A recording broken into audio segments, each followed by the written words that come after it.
Hello, and thank you for joining me again today on the Finding Hope After Loss podcast. Don't forget to subscribe so you don't miss any future episodes.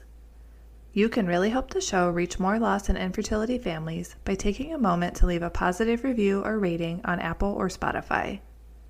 You can also check out more information about the episode in the show notes at journeyforjasmine.com. In this episode, Kara shares her journey through infertility, IVF, and the stillbirth of her daughter Haley at 38 weeks. She opens up about the shock of loss, the decisions no parent should have to make, and the lifelong grief that follows. She also discusses the importance of honoring her daughter's memory and navigating all of those tough milestones. Hello, everyone. Today I am here with Kara. Kara, can you tell us a little about yourself? Yes, I am a 44-year-old single mom to two kids, Kerrigan and Connor. Kerrigan is 15 and Connor is 12, living in the Annapolis, Maryland area, and I am a full-time realtor. That sounds like a busy job, Yeah. especially having Yep. two almost teenagers there. Yes. Yep. Definitely keeps me busy.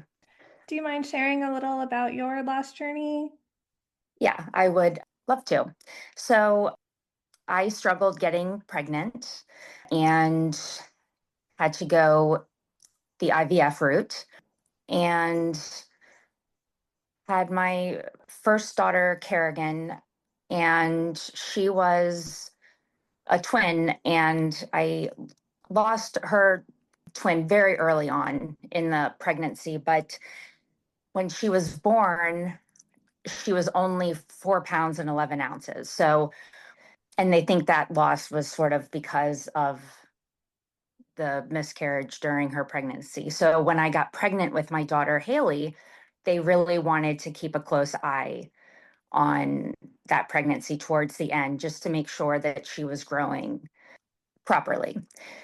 So I will never forget, it was a Wednesday in June, and went to see the specialist, Dr. Sweeney, who was like a celebrity here, just the best man, and went in there and measured, and I literally almost fell off the table. He was like, well, she's 7 pounds and 2 ounces. And I just, with Kerrigan being so small, I was like, gosh, that's such a huge baby. And the last words he said to me were, you're going to have a healthy, beautiful baby. And I was 38 weeks pregnant. And that Friday, so 2 days later, went to work, worked a half day, picked up my daughter. I put her down for a nap, and I was craving sweets that whole pregnancy, and had a small bowl of ice cream while I was watching Bravo. And I felt this huge move.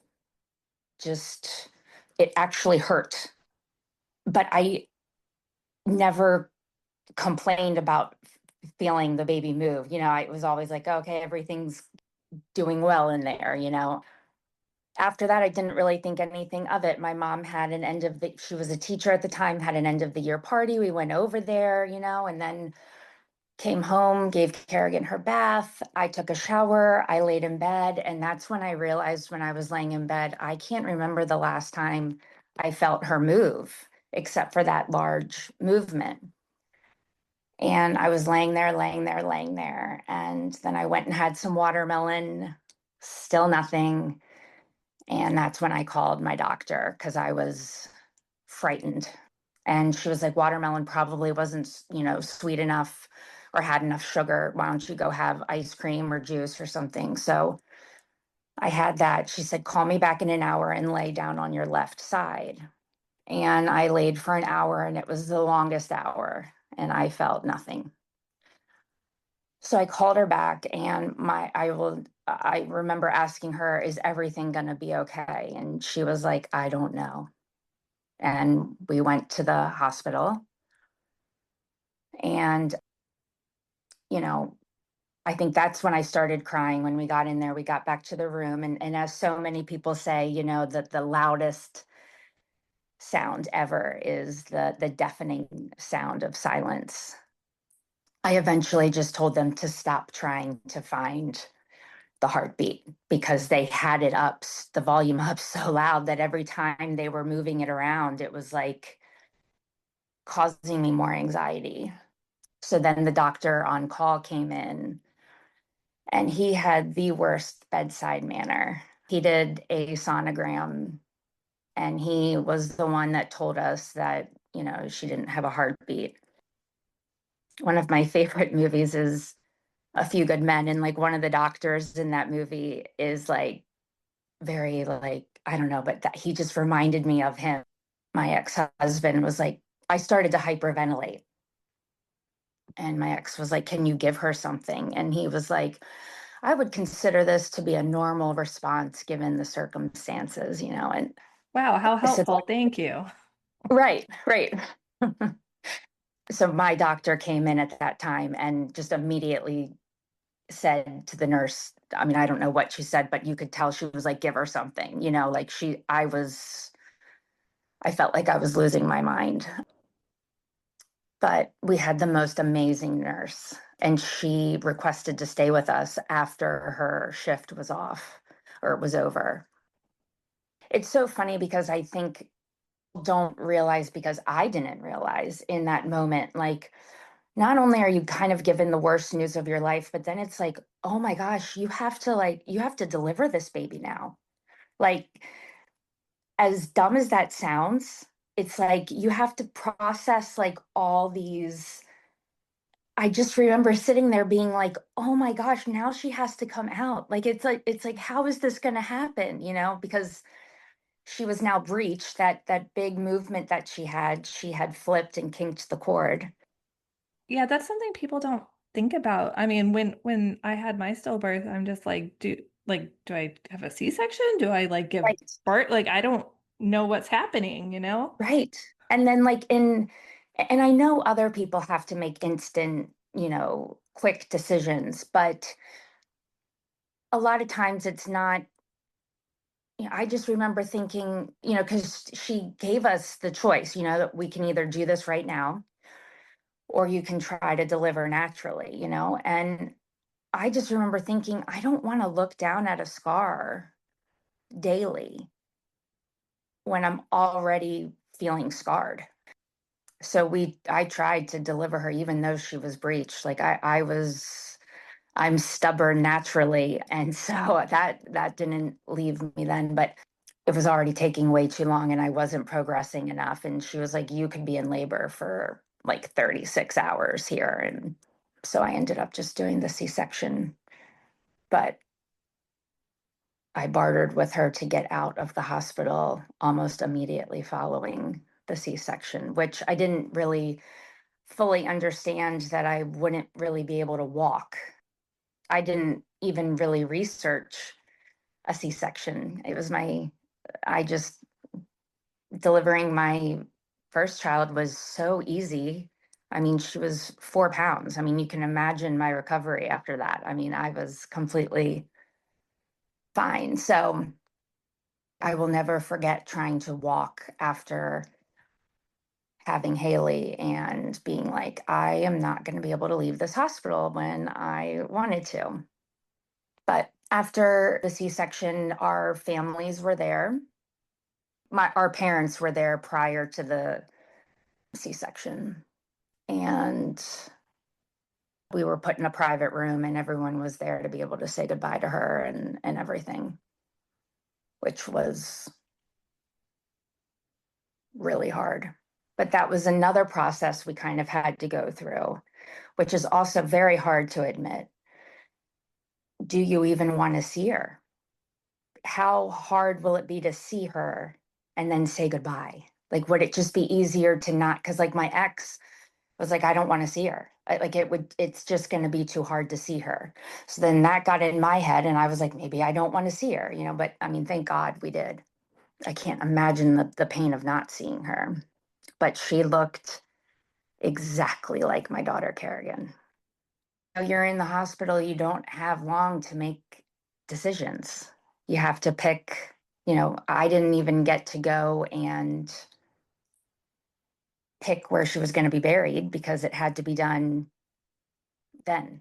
And I knew I didn't, at that time, which I'm glad, I didn't want her to be buried alone. Like I mean, she is buried alone, but I was like, I want to be buried next to her. So we bought two. It's just weird. Yeah, I knew where I was going to be buried before I was, I think I was like 30. Just things you just never Yeah, we never thought we'd be having to make these decisions or know. be this involved with death, and it Yes. Yes. it just, yeah, it changes so much. So much. And just like the whole, like the financial part of it all, like the buying of the casket, the buying of the everything. And then you get the bill for having the C-section, for not having the child. I mean, that's a slap in the face. Yeah, it's And all then going just, through the same postpartum that you live, yes. having your milk come Oh, in, having yes. all that. And it's like you can never really be prepared for that. Because, like No, you, I had had a living child before. So I had been through that process. And then now it's like, whoa, wait, well, this isn't supposed to happen. Like, right, right. So I was probably in the hospital for not quite 36 hours. They did move me to, you'll have to forgive me, I don't even know what it's called, but it's like the women's health or something floor. It's not labor and delivery. They moved me down a floor at our hospital so I wouldn't have to hear babies cry and stuff like that. And which I thought was very kind of them. And then they let me leave, out a back door.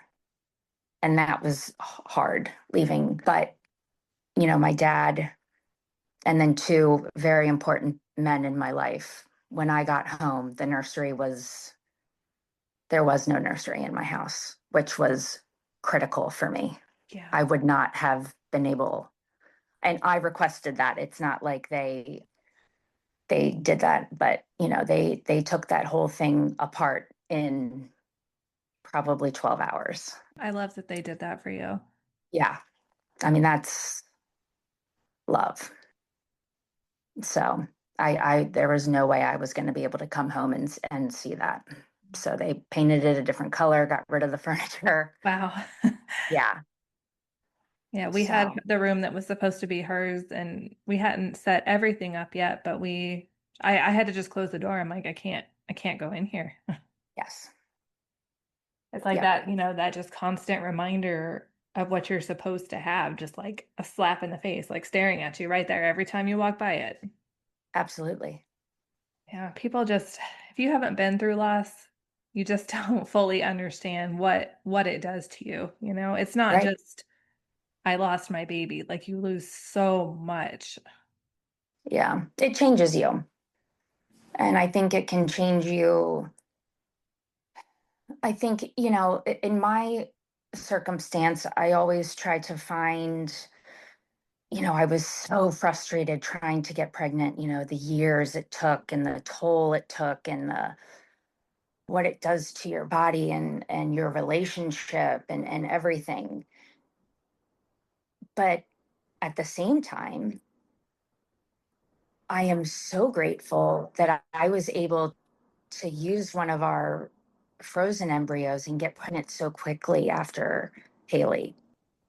And so I just am so grateful that was part of our story. Yeah, as painful as it is, I think none of us would trade the time that we had with them. You Hmm. know, like I wouldn't want to not go through that experience and not have that time with her. Oh yeah. How did you come up with her name? I my ex picked her first name and then her middle name is was my grandmother's name. Oh, I So love that. Haley Faye. That's a beautiful name. Thank you. I always like hearing how people come up with names. Yeah, Do you find that even now, since it's been, several years, that people think that you shouldn't be sad about it anymore, or, that you shouldn't talk about her anymore or anything like that? absolutely. And I think that's something that's still needs work. It's something that people, still find very uncomfortable. I found in the beginning, when people would ask, how many kids I had, I so desperately wanted to say, depending upon where I was, either two or three or, and then either answer I gave, if I was honest, I felt like I made that person feel uncomfortable. But if I was trying to not make that person feel uncomfortable, then I felt like I was hurting Haley, like, and it shouldn't be that way. But I'm in a place now where, when it first happened, I literally went to the grave every day, every single day for a very long time.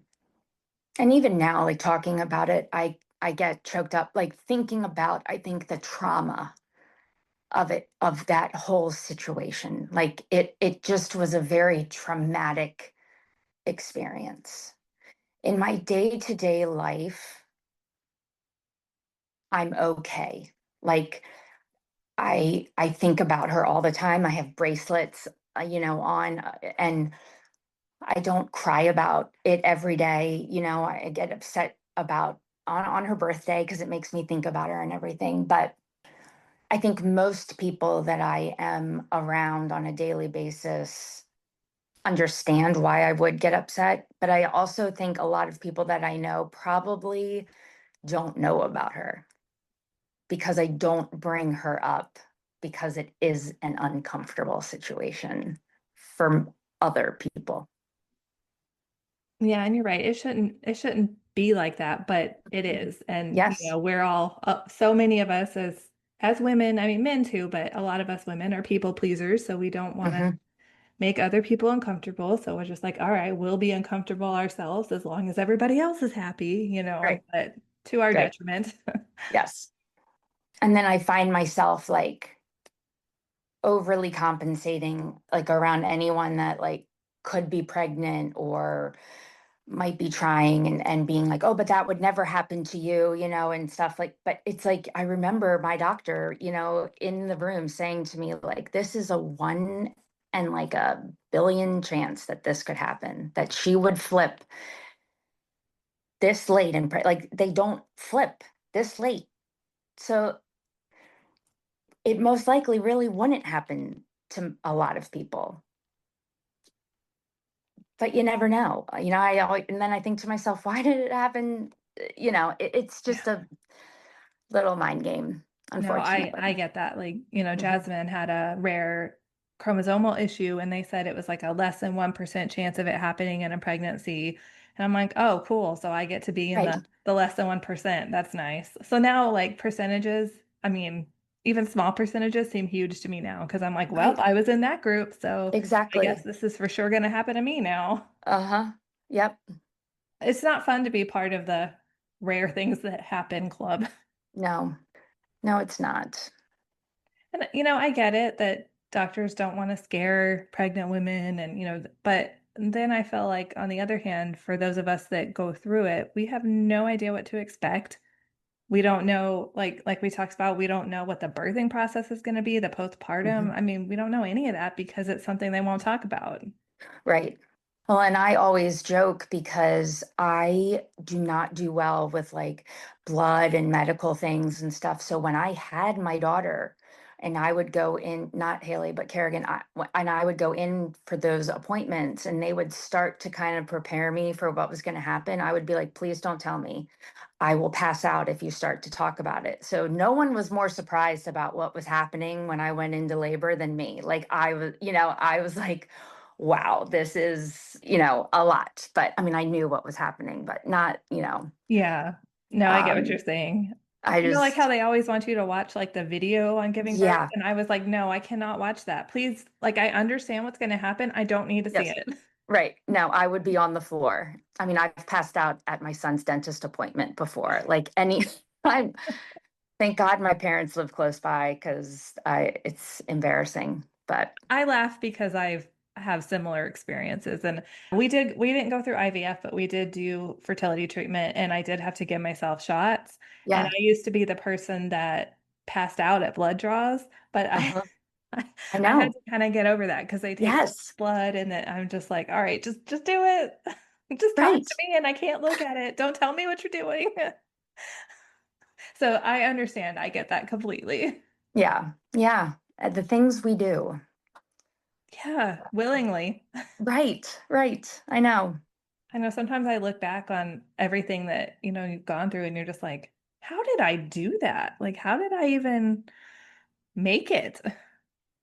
100%. I mean, just even, I mean, I was reading this like journal entry and just even reading it, like all the minute details, I'm like, how do all of us that have been through things like this keep going? How does it's mind boggling to me that because I think when you experience trauma like that, you really have every right to just not get up every morning. Yeah. So I think it says a lot that we're, here on the other side, still Yeah. plugging along. I feel like if you asked any like lost parent, how did you keep going? We'd just be like, I don't know. We just do. Yes. I don't know. We just had no choice but to keep going. So, Yeah. I will never forget though that it was like I think the day after Haley's funeral. And my mom was coming over that day, but she wasn't there yet. And I was drinking coffee out my window, and I could see my neighbor getting in his car like he did every day, going to work. And I remember thinking, how can he go to work? How can he keep going? Like everything is fine when my world is shattered. It's like ended. I felt like I my life as I had known it was over. I didn't know how I was going to keep going. I had those exact same thoughts. Yeah. Yeah, like the world just keeps going. I'm like, how are people just happy and Right. carefree? And I'm like, and I can't even get up today. Like Yes. how And you just kind of I wanted to run out and be like, excuse me, how can you go to work today? I know. It's Today is not a day to function. like I am not functioning, so you can't. Right. Right? Right. Yeah. Everyone needs to stop. Yes. Yeah. But no, I felt exactly the same way. And it's why I always now am very aware of when anyone suffers a loss in their life. I always wait to send my sympathy card for like at least 2 or 3 weeks because that's another thing I remember is when the cards stopped coming. Yeah. It's like you have all these things, it's like when the food stopped coming, when the flowers stopped coming, when the cards stopped coming. I don't know, I can't think of it. Like, but it's like, oh, that now everyone that even cares about me, now everyone's forgotten about it. Now everyone's gone back to work. And so I always just try to be like, you know what, I'm going to make a note on my calendar and I am going to send this card super late so that they know I'm still thinking about them. I love Because that you do that. I just remember when the card stopped and it just was like, I am still really hurting and no one else is thinking about it. Not to say that that was the case. I knew my parents were, I have so many amazing family and friends. I know that that's not what was the reality. But when you are in so much pain and you're not receiving that outside validation. I mean, my parents were still coming over every day, friends were still coming over every day. But when you receive those cards or like that meal, and it has a card that says, "We are devastated for you. We love you." That makes you feel like you're not alone. Like someone else is helping you take this horrible weight off your shoulders. And so I just learned from that I am going to try to send my card as late as I can without being incredibly rude, to make that process, let them know I'm still thinking about them. Yeah, I mean, that's something, you don't really think about either, is that as time goes on, you have less and less people remember, less and Yeah. less remember the birth dates. We're 7 years post loss, and every year we've tried to collect like Christmas cards for her stocking. Every year it's like fewer and fewer, and Yeah. it's hard to get people to care anymore. Mhm. Which, I Yep. mean, I don't expect people to like care about her on the same level that I do as her mom, but like some acknowledgement on her birthday or something is nice, You don't have to do it every day. Absolutely. Yeah. I used to do like not a party, but I always do a cake on her birthday. And on her, what would have been 10th birthday, I had a party with just family and friends that I consider family. I bought butterflies and we released them. And it was just the coolest thing. Whenever I see butterflies, I think of Haley. And that was like the coolest thing. I've always wanted to do that. It was very stressful because it comes with like directions where it's like, when you're ready to release them, keep them in this temperature, but not this temperature, but then blah, blah, so you're like, oh Oh my no. gosh.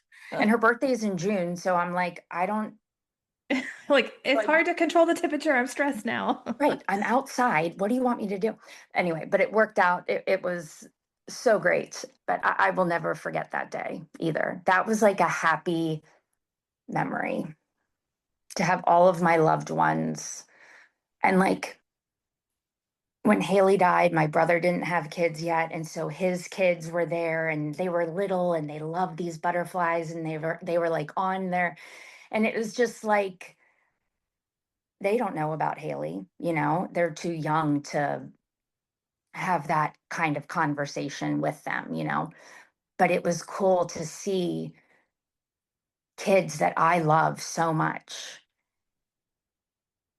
have something that reminds me of my daughter so much, touch them and fascinate them so much. It was a day I will never forget. Now So I want to have a special like you 10th should. birthday for for Jasmine. You 3 years should. for now. Yeah. Yeah. I mean, we don't get to do those parties for them. We don't get to No. have that yearly thing and buy them Halloween costumes and Christmas Mm-mm. presents. And, I think we have to take those moments where we can. Yep. I completely agree. Yeah. I don't really do birthday posts for my kids on social media, but every now and again I will do a birthday post for Haley because I don't get to celebrate with her. I celebrate my kids' birthdays, sometimes too much. I'm like, okay, it's not a birthday weekend or a week. It's a birthday. We're done now. Hard to not go overboard sometimes, right? Right, right. So yeah, I will post, a poem or something that makes me think of her or whatnot. But and if that makes people feel uncomfortable, then so be it. Keep on scrolling by. But Yeah, no, that's how I've gotten to. At first, I was like, I don't know, like it makes you nervous about posting things, and now I'm just like, I don't care. This is me. She's my yep, daughter, and you can just leave. yep, Because if yep, you're gonna be that heartless, I don't want to be friends with you anyways. exactly. Exactly. Exactly. Yeah. Did you Yep. find that like certain milestones hit you harder than others? Like when she would have been a certain, like I found when Jasmine would have been 5 and starting school, that was a really hard one for me. Mhm. Did you have any that were harder for you or? Yeah, 13 was hard, Mhm. even just saying it. Yeah. I think because, oh, she looked so much like my daughter. I mean, identical. So when I'm watching my daughter grow up, it's very hard. I've loved watching my daughter grow up. I've loved being her mom. She's a fantastic person. And I would have loved the opportunity to see, you know. So 13 was hard. Yeah, That's like a pivotal age yeah. for a girl, you know? It's hard with living children too because we're so grateful to have them, but at the same time, every milestone they hit is a reminder of what we're missing out on with the one that we don't have with us. And so it's like every moment has that cloud of grief over it, Oh, and yeah. you don't want to be like that. That's just how it is. Right. Right. Yeah. And I try to give myself just like one day. It's usually her birthday, get it all out, and then really just try to move on and or not move on, but Like scheduled grief time. yes. Yeah. Yeah. And I really try to live my life in a way that she would be proud of.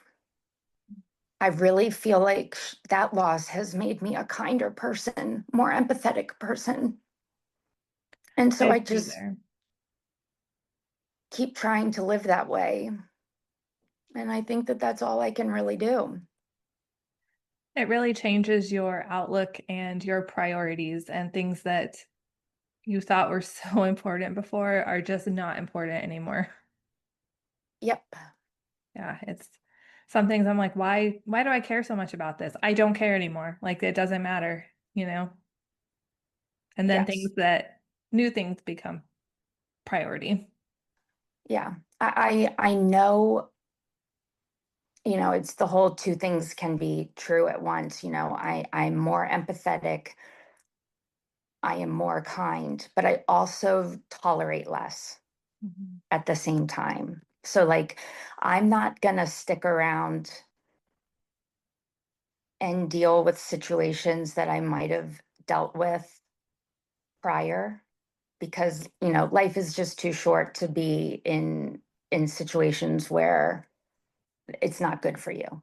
So she's just she's always there with these little reminders, like I I know don't know. exactly what you mean. Yeah. And I try to live my life too in a way that would make her proud of me because I do feel like they watch over us, and you know Oh that yeah. they give us signs that they're there, and so I want to make sure that she's proud. Oh my gosh, yeah. Making me Yep. tear up. It Sorry. doesn't matter how much time has gone by. No. Still, you don't get over it. Mm-mm. So Nope. we just learn how to live our lives and deal with the grief on our scheduled time. Yes. Yep. So is there anything else that you'd like to share, Ed? I don't think so. No, this has been great. Well, I really appreciate you coming on and sharing your story with us. Thank you. Thank you for having me. It's been great talking to you. Thank you so much, Kara, for sharing your story with us. Don't forget to subscribe so you don't miss any future episodes.